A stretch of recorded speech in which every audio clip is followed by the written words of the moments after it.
నమస్కారం. ఈటీవీ 2 తీర్థయాత్ర కార్యక్రమానికి స్వాగతం. మన రాష్ట్రంలో ఉన్న సుప్రసిద్ధ శివక్షేత్రాలలో ఒకటిగా, త్రిలింగ క్షేత్రాలలో విశిష్టమైనదిగా విరాజిల్లుతున్న దివ్యక్షేత్రం కాళేశ్వరం. కరీంనగర్ జిల్లా మహదేవ్పూర్ మండలంలో ఉన్న ఈ దివ్యక్షేత్రంలో సాక్షాత్తు శ్రీ కాళేశ్వర ముక్తీశ్వర స్వామివారు కొలువై ఉన్నారు. దేశంలోకెల్లా ఒకే పానవట్టంపై 2 లింగాలున్న ఏకైక ఆలయంగా విరాజిల్లుతున్న ఈ క్షేత్రం మన రాష్ట్ర సరిహద్దు ప్రాంతంలో ఉంది. ఆ దివ్యక్షేత్ర వైభవం ఏమిటో మనం ఇప్పుడు చూద్దాం.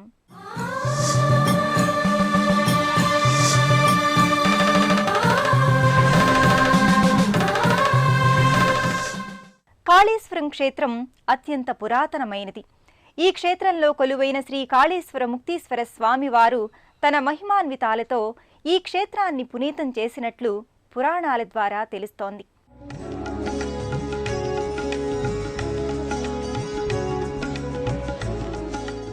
కాళేశ్వర నివాసో వా కాళేశ్వర నిరీక్షణం కాళేశ్వరస్య స్మరణం సర్వ పాప ప్రణాశనం. కాళేశ్వర క్షేత్రాన్ని సందర్శించిన, స్మరించిన, స్వామిని దర్శించిన, సేవించిన సకల పాపరాశులు నశించి దీర్ఘ ఆయురారోగ్య ఐశ్వర్యాలతో తొలతూగుతారని కాళేశ్వర యాత్రాఫలం వివరిస్తోంది. కాళేశ్వరం, ద్రాక్షారామం, శ్రీశైలం క్షేత్రాల మధ్య ఉన్న పవిత్ర భూమిని త్రిలింగ దేశంగా పురాణాలు అభివర్ణించాయి. త్రిలింగ క్షేత్రాలలో ఒకటిగా అలరారుతోన్న ఈ కాళేశ్వర క్షేత్రంలో ఒకే పానవట్టంపై 2 శివలింగాకృతులు నెలకొనటం ఈ క్షేత్ర విశిష్టత. కాళేశ్వర ముక్తీశ్వర స్వామివారి ఆలయానికి దక్షిణంగా అర్ధచంద్రాకారంగా గోదావరి ప్రవహిస్తోంది. ఆ అర్ధచంద్రాకృతి మధ్యలో ఈ ఆలయం నెలకొని ఉంటుంది.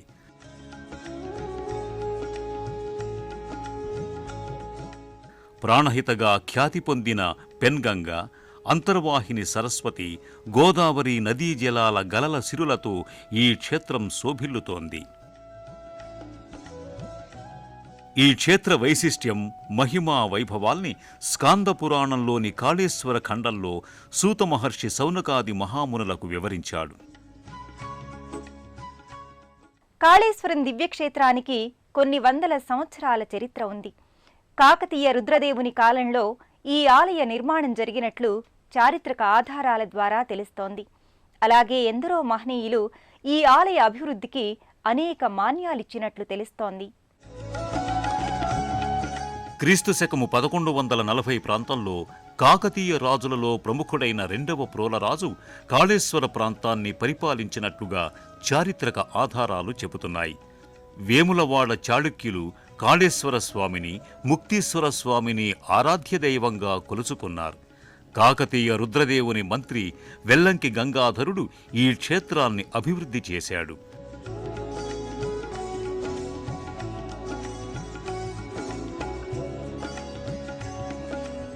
క్రీస్తు శకము 1171వ సంవత్సరం నగునూరు శాసనం ప్రకారం ఈ క్షేత్రంలో రుద్రేశ్వరలింగాన్ని కాకతీయ రుద్రదేవుడు ప్రతిష్ఠించినట్లు వెల్లడి అవుతోంది. కాకతీయులలో ప్రసిద్ధుడైన గణపతి దేవుని రాజగురువు విశ్వేశ్వర శివాచార్యులు, ఆయన సోదరీమణులు కుందమాంబ, ఏలమాంబలు ఈ క్షేత్రంలో 1116 శివలింగాలు ప్రతిష్ఠించినట్లు కొలిపాక శాసనం వివరిస్తోంది.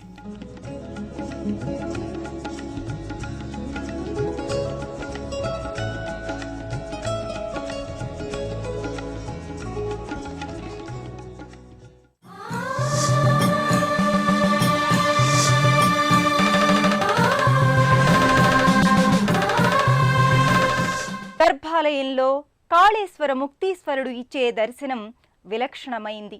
ఒకే పానవట్టంపై 2 శివలింగాలు ప్రతిష్ఠితమై భక్తజన అర్చనలకు నోచుకోవడమే ఆ విలక్షణత. దేశవ్యాపిత శైవాలయాలలో ఇటువంటి జంటలింగాల ప్రతిష్ఠ చాలా అరుదుగా ఉన్నాయి. అటువంటి విశిష్ట శివలింగాల దర్శనం పరమ మోక్షదాయకంగా భక్తులు భావిస్తారు. ప్రభుం ప్రాణనాథం విభుం విశ్వనాథం జగన్నాథనాథం సదానందభాజం భవద్ విలక్షణ శిల్పకళా శోభితంగా ఉన్న గర్భాలయంలో పానవట్టంపై కాళేశ్వరలింగం, ముక్తీశ్వరలింగం ప్రకటితమవుతాయి. గళేరుండమాలం తనౌ సర్పజాలం మహాకాలకాలం గణేశాదిపాలం జటాజూట గంగోత్తరంగై విశిష్యం శివం శంకరం శంభుమీశానమీడే ముదామాకరం మల్దనం మల్దయంతం మహామండలం భస్మభూషాధరంతం అనాదిం హ్యపారం మహామోహమారం శివం శంకరం శంభుమీశానమీడే వటాధో నివాసం మహాట్టాట్టహాసం మహాపాపనాశం సదా సుప్రకాశం. ముక్తీశ్వరలింగానికి శీర్ష భాగంలో 2 నాసికా రంధ్రాలు ఉండటం విశేషం. ఎన్ని కలశాలతో స్వామికి అభిషేకం చేసినా ఆ నాసికా రంధ్రం ద్వారా ఆ నీరు ఎక్కడికి వెళుతుందో ఇప్పటికీ అంతుపట్టదు. ఆ పవిత్ర జలం అంతర్వాహిని ప్రవహించే సరస్వతీ నదీ రూపంలో గోదావరి, ప్రాణహిత నదుల సంగమంలో సమ్మిళితమవుతుందంటారు. అందుకే ఈ క్షేత్రం గోదావరి, ప్రాణహిత, సరస్వతీ నదుల త్రివేణి సంగమ క్షేత్రమయ్యింది. కపాలం త్రిశూలం కరాభ్యాం దధానం పదాం భోజనం రాయ కామం దధానం బలివర్ధయానం సురాణాం ప్రధానం శివం శంకరం శంభుమీశానమీడే శరచంద్రగాత్రం గణానందపాత్రం త్రినేత్రం పవిత్రం. కాకతీయ ప్రతాపరుద్రుడు ముక్తీశ్వరుణ్ణి పూజించి బంగారంతో తులాభారం చేసి ఈ క్షేత్రంలోనే ఆ బంగారాన్ని దానం చేసినట్లు క్రీస్తుశకము 1250 విశ్వేశ్వర శాసనం వెల్లడిస్తోంది. కాకతీయుల శివభక్తికి, శిల్పకళా వైభవానికి ఈ కాళేశ్వర క్షేత్రం ప్రత్యక్ష ఉదాహరణగా నిలుస్తోంది. జగద్గురువు ఆదిశంకరాచార్యులు ఈ క్షేత్రాన్ని దర్శించి కొన్నాళ్లు ఇక్కడ తపస్సు చేసుకున్నట్లుగా చెబుతారు. పురాణ చారిత్రక ప్రశస్తితో ఈ దివ్య శైవక్షేత్రం వర్ధిల్లుతోంది. కాలుని చేత స్థాపించబడ్డాడు కాబట్టి కాళేశ్వరుడు అనేటువంటి పేరు వచ్చింది. తర్వాత ముక్తిని ప్రసాదించేవాడు కాబట్టి ముక్తీశ్వరుడు అనేటువంటి పేరు వచ్చింది. ఒకే పానవాటం పైన 2 లింగాలు మన యావత్ ప్రపంచంలో శైవక్షేత్రంలో ఎక్కడ లేదు. ఇది కాళేశ్వర క్షేత్రం అనేటువంటి గొప్ప ప్రాశస్తమైనటువంటి పుణ్యక్షేత్రము. సద్యోజాతాది పంచముఖుడు మనకి ఇక్కడ ముఖ్యంగా 4 ముఖాలు కలిగినటువంటి వాడు. ఒకటి సద్యోజాతం, వామదేవం, అఘోరం, తత్పురుషం, ఈశానం, ఊర్ధ్వం. కాబట్టి పంచముఖుడు అనేటువంటి పేరు కూడా ఉన్నది ఇక్కడ. నందీశ్వర నమస్తుభ్యం సాందానంద ప్రదాయక మహాదేవస్య పూజార్థం అనుజ్ఞాం దాతుమర్హసని 4 వైపుల దర్శనం చేసుకునేటువంటి అవకాశం ఉన్నది. ఇది మహాక్షేత్రంగా చాలా గొప్పనైనటువంటి క్షేత్రం. వచ్చినటువంటి భక్తులందరూ అభిషేకం చేసి తరిస్తున్నారు, కుంకుమార్చనలు. తర్వాత లగ్నంగా అనేటువంటి వాళ్ళకు వివాహాలు అవుతున్నాయి. తర్వాత కాలసర్పదోషాలు కూడా ఇక్కడ చేసుకున్నటువంటి వాళ్ళకు చాలా బాగా వివాహాలు, వాళ్ళకు ఉద్యోగాలు వచ్చిన ఎన్నో మంచి కార్యక్రమాలు జరుగుతున్నాయి. తర్వాత ఇది చాలా ప్రాశస్తమైనటువంటి పుణ్యక్షేత్రం కాళేశ్వరం. కాశీ నగరంలో మరణిస్తే ముక్తి లభిస్తుందని చెబుతారు. అయితే కాళేశ్వరంలో కొలువైన కాళేశ్వర ముక్తీశ్వర స్వామివారి దర్శన మాత్రం చేతనే సర్వ పాపాలు తొలగిపోయి ముక్తి లభిస్తుందని స్కాంద పురాణం ద్వారా తెలుస్తోంది. కాళేశ్వర క్షేత్రానికి సంబంధించి ఎన్నో పురాణ గాథలు ప్రచారంలో ఉన్నాయి. గంగా, గోదావరి నదులలో ఎవరు తీర్థరాజమనే విషయంలో వివాదం ఏర్పడింది. గోదావరి శివుడి గూర్చి తపస్సు చేయగా శివుడు ప్రత్యక్షమై గోదావరి కోరిక మేరకు కాళేశ్వర క్షేత్రంలో వెలసి గోదావరి నదిలో స్నానమాచరించి ముక్తీశ్వర రూపంలో ఉన్న సదాశివుణ్ణి దర్శిస్తే ముక్తి కలుగుతుందని అభయమిచ్చాడంటారు. గోదావరి కోరిక మేరకు కైలాసవాసుడు కాళేశ్వర క్షేత్రంలో ముక్తీశ్వరునిగా సకల భక్తులకు ముక్తిని ప్రసాదించటంతో పాపాత్ములెవరూ యమలోకానికి రావటం పూర్తిగా తగ్గిపోయింది. దాంతో సమవర్తి యమధర్మరాజు శివతపస్సు చేయగా శివుడు ప్రత్యక్షమయ్యాడు.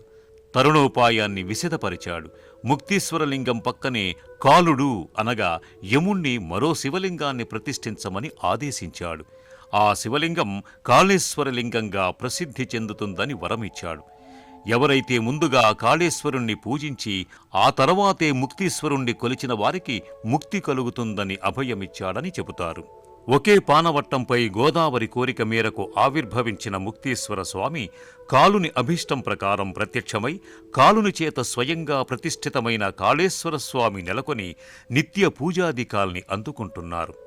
అందుకే ఈ క్షేత్రానికి మహాకాల క్షేత్రమని, ముక్తీశ్వర క్షేత్రమని, ప్రదోష నివారణ క్షేత్రమనే పేర్లు స్థిరమైనాయి. క్రీస్తు శకం 1397లో దేవరాయలు కాళేశ్వరానికి వచ్చి అభిషేకాలు, అర్చనలతో ముక్తీశ్వరుని కొలిచినట్లు శాసనాల ద్వారా తెలుస్తోంది. అంతటి విశిష్ట చారిత్రాత్మక ఆలయంలో భక్తులు స్వామివారి దర్శనం కోసం ఎంతో ఆసక్తిని కనబరుస్తారు. ఆ స్వామి దర్శనానుగ్రహంతో పుణ్య ఫలాన్ని పొందాలని ఆరాటపడతారు.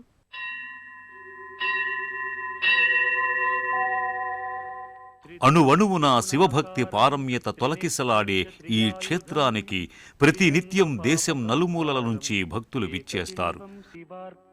గర్భాలయంలోకి భక్తులు నేరుగా ప్రవేశించి స్వయంగా అభిషేకాది అర్చనల్ని నిర్వహించుకునే సంప్రదాయం ఈ క్షేత్రంలో అమలులో ఉంది.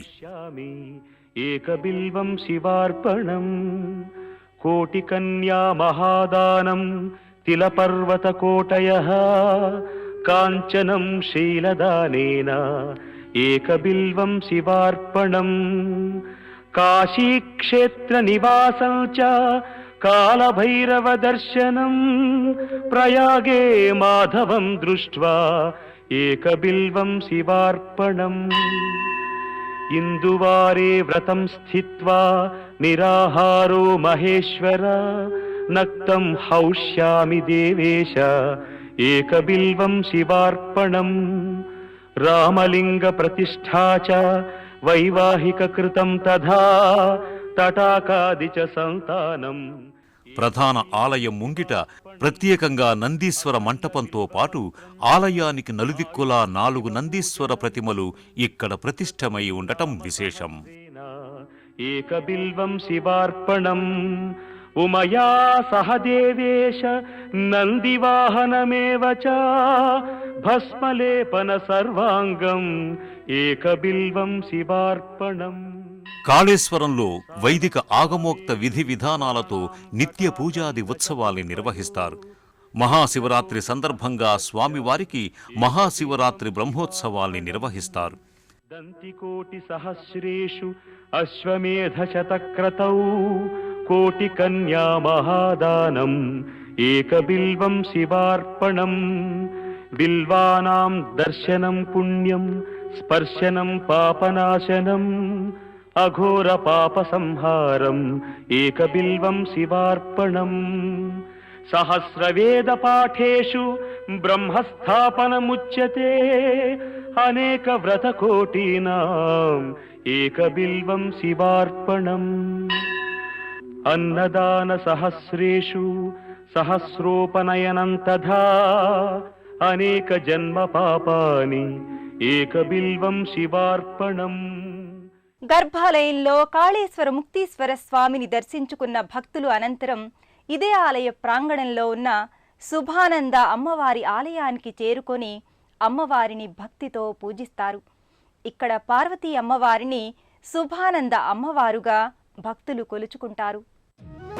మన రాష్ట్రంలోని సుప్రసిద్ధ శైవ క్షేత్రాలలో విశిష్ట క్షేత్రంగా కాళేశ్వరం అలరారుతోంది.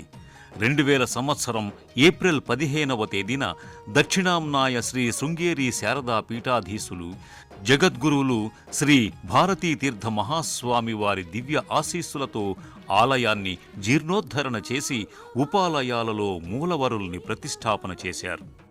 ధ్వజస్తంభ, బలిపీఠాల ప్రతిష్ఠ, రాజగోపుర మహాకుంభాభిషేకాల్ని ఘనంగా నిర్వహించారు. ముజ్జగాల్ని మురిపంగా పరిపాలించే ఆది పరాశక్తి జగన్మాత పార్వతీదేవి శుభానందాదేవిగా ఇక్కడ పూజలందుకుంటోంది. కొలిచిన భక్తులకు శుభాల్ని ఆనందాల్ని జంటగా అనుగ్రహించే శుభానందదేవి భక్తుల పాలిట అనురాగవల్లి, ఆశ్రిత కల్పవల్లి. కరుణించే అమ్మ నీవుగా, మా అందరినీ కాపాడే తల్లి నీవుగా. కరుణించే అమ్మ నీవుగా, మా అందరినీ కాపాడే తల్లి నీవుగా. భక్తులు అనంతరం ఇదే ఆలయ ప్రాంగణంలోనే ఉన్న సరస్వతి అమ్మవారిని దర్శించుకుంటారు. ఇక్కడ సరస్వతి అమ్మవారు ప్రౌఢ సరస్వతిగా పూజలు అందుకుంటున్నారు. కాళేశ్వర క్షేత్ర ప్రాంగణంలోనే సత్యగుణ శోభిత అయిన చదువుల తల్లి విద్యా కల్పవల్లి ప్రౌఢ సరస్వతీదేవి దివ్య సన్నిధి అలరారుతోంది. వీణాపాణిగా భారతీదేవి వాగ్దేవిగా తేజరిల్లుతోంది. ఓం జయ సరస్వతి మాతా, జయ జయ సరస్వతి మాతా. సద్గుణ వైభవశాలిని, సద్గుణ వైభవశాలిని, త్రిభువన విఖ్యాత. జయ జయ సరస్వతి మాతా.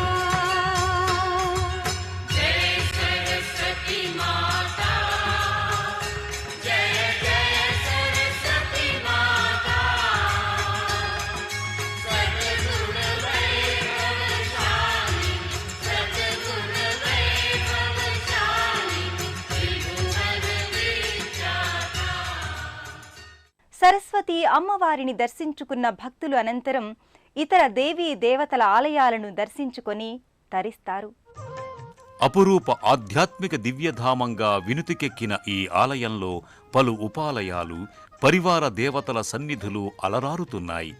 ప్రదక్షిణా పథంలో వర్తులాకృతిలో ఈ దివ్య సన్నిధానాలు నెలకొని ఉంటాయి. దుర్గాదేవి, మహాగణపతి, వీరభద్రుడు, విజయ గణపతి, అన్నపూర్ణ, చింతామణి గణపతి, స్వర్ణాకర్షణ భైరవుడు, హనుమంతుడు, మత్స్యావతారమూర్తి, శ్రీ మహావిష్ణువు, జ్యేష్ఠాదేవి, శ్రీవల్లీ దేవసేన సమేత సుబ్రహ్మణ్య స్వామి, కాశీ విశ్వేశ్వర స్వామి, బాలరాజేశ్వర స్వామి, కాలభైరవుడు, శ్రీభైరవుడు, నవగ్రహ మంటపాలు నెలకొని ఉంటాయి. కాశికాపురాధినాథ కాలభైరవం భజే. అలాగే ఇదే నెలవులో సూర్యదేవాలయం, యమకోణం నెలకొని ఉంటాయి. యమకోణం ద్వారా సంచారం చేసిన వారికి నరకబాధ తొలగుతుందని నమ్మకం.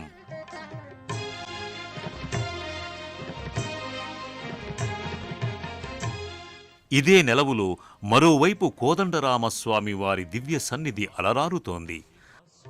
భవాబ్ధితారకం పరం నీలకంఠమీప్సితార్థదాయకం త్రిలోచనం కాలకాలమంబుజాక్షమక్షశూరమక్షరం కాశికాపురాధినాథ కాలభైరవం భజే. ఈ క్షేత్రంలో బస చేయటానికి దేవస్థాన సత్రాలతో పాటు తిరుమల తిరుపతి దేవస్థాన అతిథి గృహాలు, భక్తుల వసతి సదనాలు ఉన్నాయి. ఘనమైన పురాణ వైభవం, విశిష్టమైన చారిత్రక ప్రాభవం ఉన్న కాళేశ్వర దివ్య శైవక్షేత్ర సందర్శనం భక్తులకు ఐహిక, పారమార్థిక శ్రేయస్సును కలిగిస్తుంది. కాళేశ్వర దివ్యక్షేత్రం కరీంనగర్కు 130 కిలోమీటర్ల దూరంలో ఉంటుంది. వరంగల్ నుంచి కూడా బస్సు సౌకర్యం ఉంది.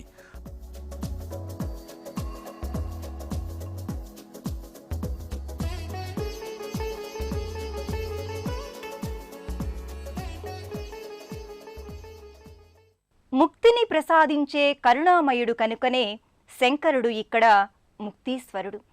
కాళేశ్వరుడిగా, అమరేశ్వరుడిగా పూజలందుకుంటున్న ఆ అభయంకరుని కరుణా కటాక్ష వీక్షణాలు అందరి మీద ఉండాలని కోరుకుంటూ మరో తీర్థయాత్రలో మళ్ళీ కలుసుకుందాం. అంతవరకు సెలవు. నమస్కారం.